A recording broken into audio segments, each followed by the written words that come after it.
Salut à tous, on se retrouve pour l'épisode 1452 du Zap Image. On commence aujourd'hui en ce 25 avril avec deux anniversaires. Tout d'abord, l'ancien footballeur, vu qu'il est décédé il y a déjà 5 ans les gars, une légende du football, Johan Cruyff aurait fêté aujourd'hui ses 74 ans. Il est né le 25 avril 1947 à Amsterdam, donc il est décédé à Barcelone le 24 mars 2016. Bien sûr, l'un des meilleurs joueurs de l'histoire du football. Un petit récapitulatif quand même de sa carrière et surtout de son palmarès. Il a remporté 3 fois le Ballon d'Or, 71, 73, 74. 3 fois il a remporté la Ligue des Champions avec l'équipe de l'Ajax Amsterdam. 3 saisons d'affilée, 71, 72, 73.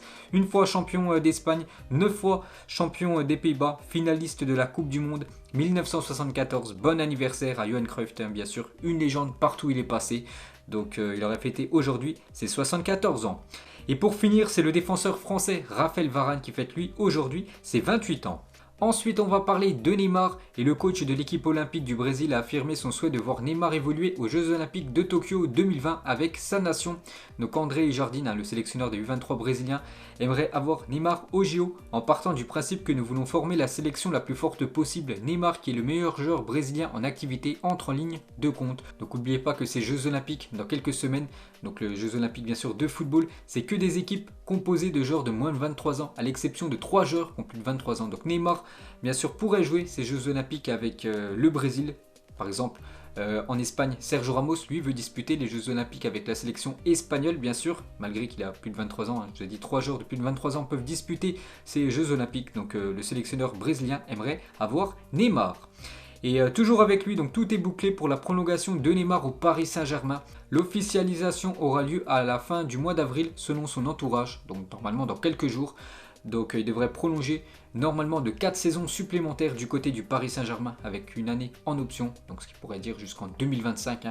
Normalement le nouveau contrat de Neymar du côté du PSG est toujours avec lui, donc l'Institut Neymar a déclaré sa volonté de maintenir le salaire de ses 142 employés même pendant cette longue période d'inactivité. Cet institut qui se trouve à Praia Grande accueillait jusqu'en mars 2020 environ 3000 jeunes issus de milieux défavorisés. Et Neymar, les gars, depuis un an, malgré que le centre est fermé, il prend quand même en charge le salaire de plus de 142 employés. Grand respect à l'attaquant brésilien.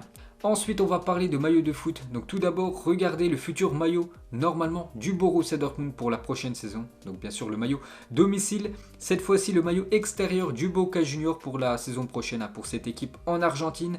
Le possible maillot de Manchester City pour la saison prochaine, d'après Footy Inline. Donc toujours bien sûr un maillot bleu ciel pour les Citizens. Ensuite quelques futurs maillots pour les nations pour l'Euro 2020.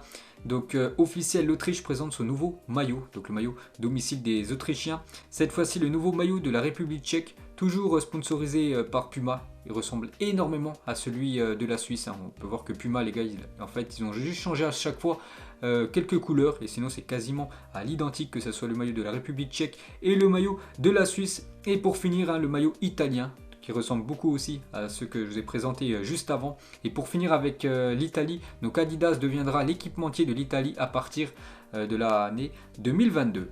Et pour finir avec les maillots, cette fois-ci on va parler de l'ancien maillot de l'Argentine. Le premier maillot porté par Diego Maradona en Coupe du Monde contre la Belgique en 1982 va être mis aux enchères, montant attendu entre 125 et 170 000 euros pour le premier maillot porté par Diego Maradona en Coupe du Monde. Ensuite, regardez le programme de la journée, comme tous les dimanches, bien sûr, beaucoup de foot. Aujourd'hui, en Europe, par exemple, en Allemagne, 2 affiches. En Angleterre, par exemple, cet après-midi, Manchester ira du côté de Leeds United. En Espagne, le Barça, à 16h15, ira du côté de Villarreal. Séville contre Grenade. Athletic Bilbao contre l'Atlético Madrid. Énorme choc, bien sûr. En Ligue 1, on peut voir toutes les affiches de la journée. Angers, Monaco à 17h. Et ce soir, bien sûr, le gros choc, Lyon contre Lille. Il y a aussi des matchs en Italie et aux Pays-Bas. Ensuite, pour revenir avec le championnat français, donc avec le match du Paris Saint-Germain hier contre l'équipe de Metz et les matchs ce soir de Lille, Monaco et Lyon, regardez le programme restant pour ces 4 grosses équipes françaises, bien sûr, qui va gagner le titre de champion de France. On peut voir quand même qu'il reste quand même des sacrés chocs, surtout pour l'équipe de Lyon. Donc déjà Lyon ce soir contre l'équipe de Lille et la semaine prochaine Lyon jouera contre l'équipe de l'AS Monaco. Donc voilà le programme pour les 4 équipes françaises prétendantes au titre.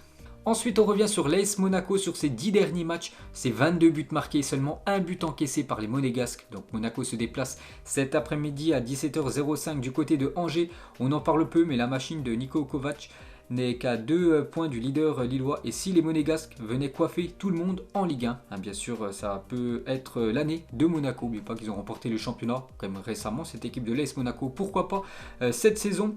Ensuite, aujourd'hui aussi, il y a du football féminin. Donc le Paris Saint-Germain joue sa demi-finale aller contre l'équipe du FC Barcelone. Le PSG affrontera le Barça en demi-finale de Ligue des Champions. Les dates et horaires ont été confirmées. Donc aujourd'hui, le 25 avril à 15h du côté de Paris. Et bien sûr, le match retour, ça sera la semaine prochaine.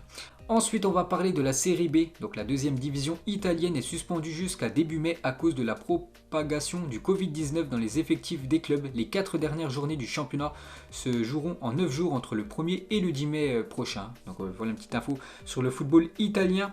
Ensuite, on va parler de la MLS. Donc depuis la semaine dernière, donc le championnat des États-Unis, le championnat américain a repris tout simplement. Et des nouvelles par exemple de Nani, nouveau look pour Nani qui s'est fait tout beau pour la reprise de la MLS, bien sûr avec son équipe de Orlando City.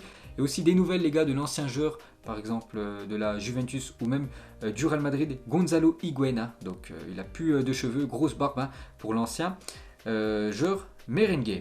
Ensuite, selon ESPN, Flamengo, Boca Juniors et River Plate ont discuté avec la Super League. Ils auraient pu s'y qualifier en remportant leur championnat national ou via le futur mondial des clubs. Donc voilà une petite info sur ces 3 équipes d'Amérique du Sud. Donc vous savez que la Super League, du coup, elle est suspendue. Mais si elle avait vu le jour, on peut voir qu'il y aurait pu avoir 3 équipes sud-américaines. Donc 3 grosses équipes, Flamengo, Boca Juniors et River Plate, qui auraient pu jouer dans cette Super League avec les clubs européens.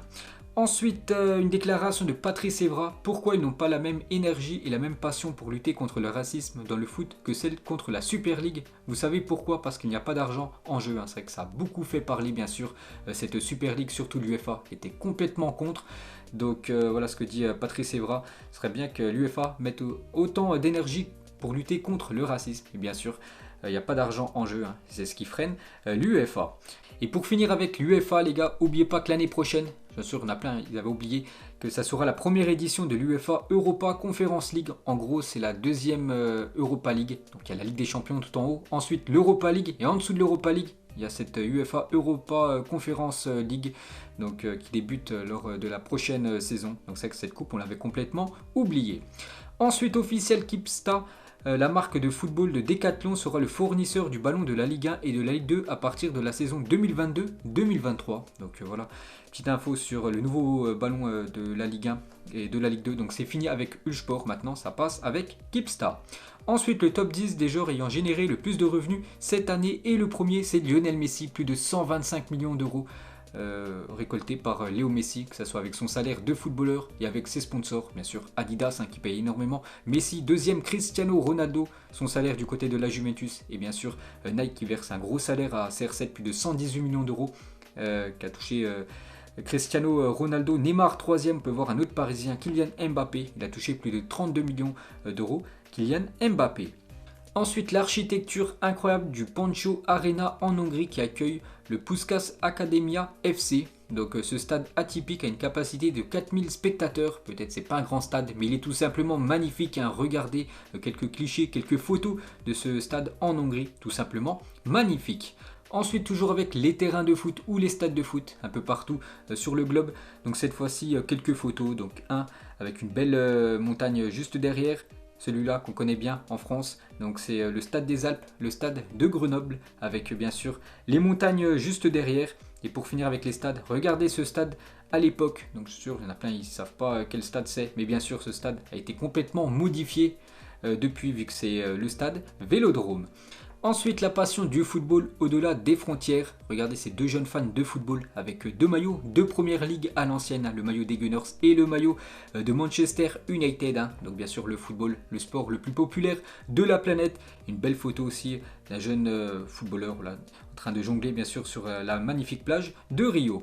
Ensuite, on va parler de Cristiano Ronaldo. Se poserait des questions sur son avenir à la Juventus et aurait demandé à son agent d'étudier les offres des clubs. Il aurait également demandé de sonder Manchester United pour un éventuel retour. Donc CR7 ne serait plus heureux à la Juventus et souhaiterait partir. Il aurait demandé à son agent Jorge Mendes de s'informer à propos d'un possible retour à Manchester United. Parce qu'on avait parlé du côté du Real Madrid. Pérez ne veut pas du retour de Cristiano Ronaldo.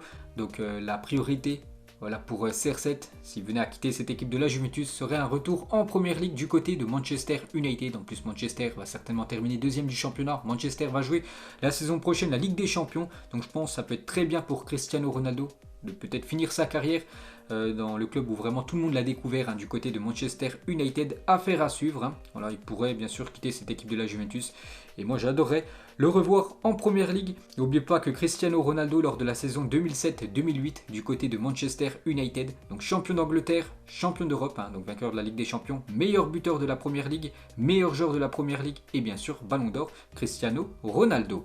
Ensuite des infos cette fois-ci sur Lionel Messi, et normalement Messi va prolonger de 2 années supplémentaires du côté du FC Barcelone. Kun Agüero arrive et des renforts renforceront l'équipe à chaque ligne. La Pulga est séduite par le nouveau projet, voilà, de Laporta, vu que c'est le nouveau président. Donc Kun Agüero, déjà on sait que normalement il va signer du côté du FC Barcelone, et Agüero argentin, Messi argentin, c'est des grands copains bien sûr dans la vie. C'est pour ça que Messi aurait choisi du coup de rester du côté du FC Barcelone. N'oubliez pas qu'il y a quelques mois il était complètement pressenti du côté du Paris Saint-Germain et du coup il devrait bien prolonger du côté du Barça. Léo Messi.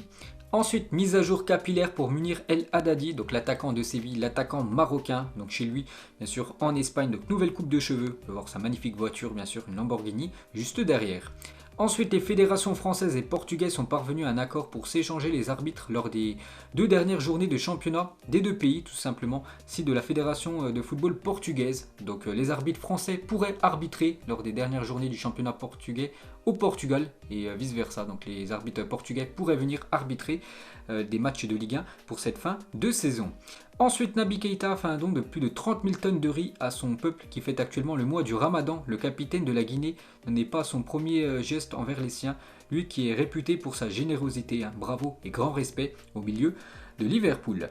Ensuite, Ousmane Dembélé quitte Nike et signe chez Puma. Donc souvent les gars des footballeurs changent d'équipementier. Cette fois-ci c'est Ousmane Dembélé qui laisse couler Nike. Et bien sûr il passe du côté de Puma comme Neymar a fait il y a quelques mois.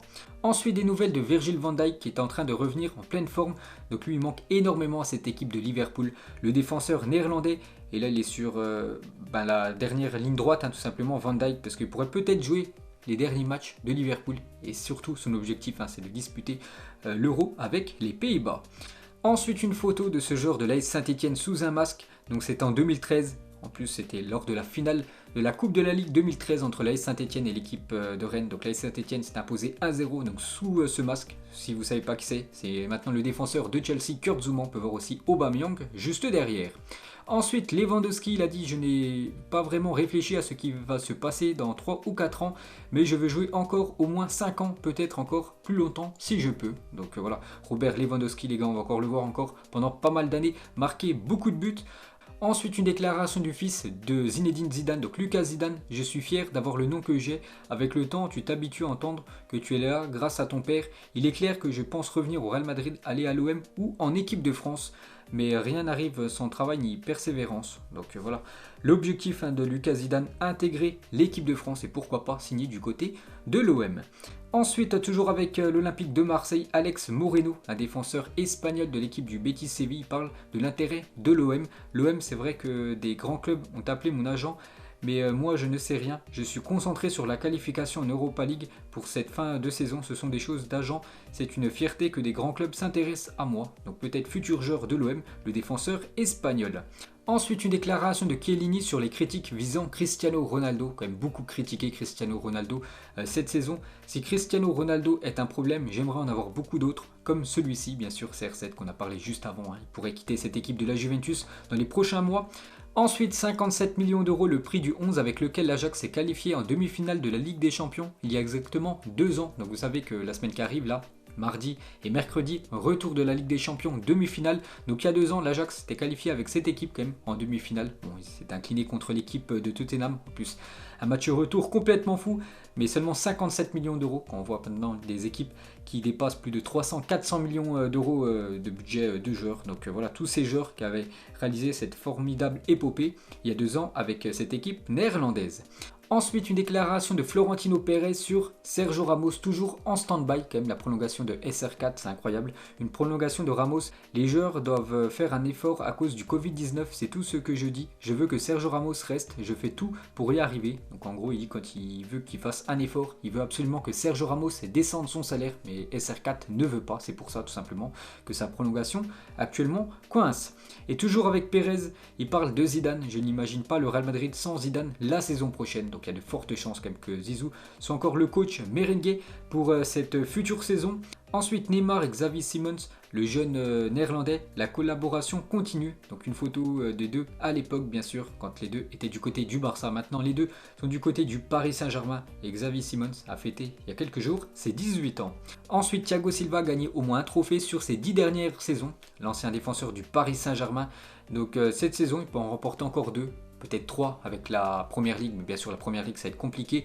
Donc peut-être la FA Cup, vu que Chelsea est actuellement en finale contre l'équipe de Leicester. Donc ça peut être ça son trophée cette saison du côté des Blues, ou tout simplement la Ligue des Champions. Donc Chelsea joue après-demain contre le Real Madrid en demi-finale aller. Ensuite, 6 fois élu meilleur joueur ukrainien de l'année. Ballon d'or, meilleur buteur de l'histoire de l'Ukraine, attaquant complet, vitesse, puissance, frappe des 2 pieds, jeu de tête, bon dribbleur, monsieur Tchechenko, bien sûr, une légende du côté de l'Ukraine. Ensuite, David Alaba devrait signer un contrat de 5 ans avec le Real Madrid. Donc déjà, son salaire devrait être aux alentours des 12 millions d'euros par an pour le défenseur autrichien. Et bien sûr, il devrait toucher une prime à la signature entre 20 et 30 millions d'euros vu qu'il est en fin de contrat. Donc vu qu'il arrive gratuitement du côté du Real Madrid. Donc pour le féliciter, le Real Madrid, pour le récompenser, il pourrait lui verser cette prime de plus de 20 millions d'euros. Donc jackpot pour le défenseur autrichien. Ensuite, Enes 8, la mascotte du FC Cologne, est décédée. La chèvre a été abattue pour des raisons de santé à l'âge de 14 ans. Donc cette chèvre, c'était une légende, enfin une mascotte du côté du club de Cologne. Donc du coup, elle est décédée à cause de problèmes de santé. Une petite info sur le club allemand. Ensuite, félicitations à Luis Gustavo et sa compagne, parents une nouvelle fois. L'ancien joueur de l'OM. Félicitations aux Brésiliens. Ensuite, la Ligue de football professionnel adopte les périodes de mercato pour la saison 2021-2022. Donc le mercato ouvrira du 9 juin au 31 août 2021. Et le mercato hivernal pour l'année prochaine, donc du 1er janvier au 31 janvier 2022. Et pour finir les gars, ce Zap Image aujourd'hui, on termine avec ce maillot de l'équipe de France. C'est le maillot en 2016. Donc vous avez pensé à qui directement quand vous avez vu ce maillot? Donc moi j'ai pensé directement à André-Pierre Gignac. Lors bien sûr de la finale de l'Euro contre le Portugal avec son poteau, j'ai pensé directement à Gignac. Donc vous mettrez, vous avez pensé à qui en commentaire. Donc voilà les gars, la fin de ce Zap Image 1452. Donc si ça vous a plu, un petit like et on se retrouve demain pour le prochain épisode. Ciao à tous.